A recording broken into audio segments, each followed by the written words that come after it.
আজ আমার শরীরটা ভালো লাগছে না। আজ পাঠশালা ছুটি। সুস্থ মানুষ সারাদিন অফিস করে রাতে বাসায় ফিরেছেন। বাড়িতে গোসল করার আগে কথা হয়েছে স্ত্রীর সাথে। গোসল সেরে জ্ঞান হারিয়ে ফেলেন। তখনই তাকে নিয়ে যাওয়া হয় স্থানীয় একটি ক্লিনিকে। অবস্থার আরও অবনতি হয়, নেওয়া হয় স্কয়ার হাসপাতালে।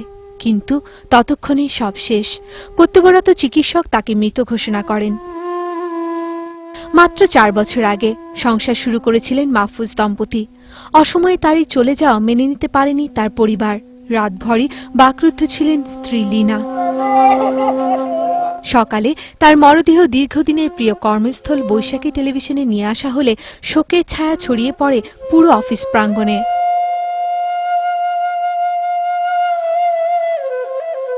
সেখানে তার প্রথম নামাজে জানাজায় যোগ দেন সহকর্মীরা।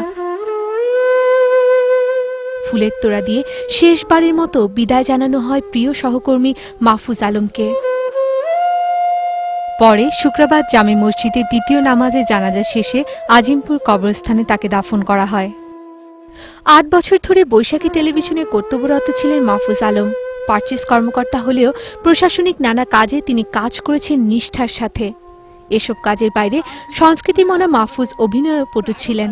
বৈশাখী টেলিভিশনের ঈদ বিনোদন অনুষ্ঠানমালায় তার অভিনীত যাত্রাপালা বেশ প্রশংসা কুড়িয়েছে। কিচ্ছু জানি না, আমি কিচ্ছু জানি না, রাজার হুকুম। আফরোজা আক্তার, বৈশাখী নিউজ।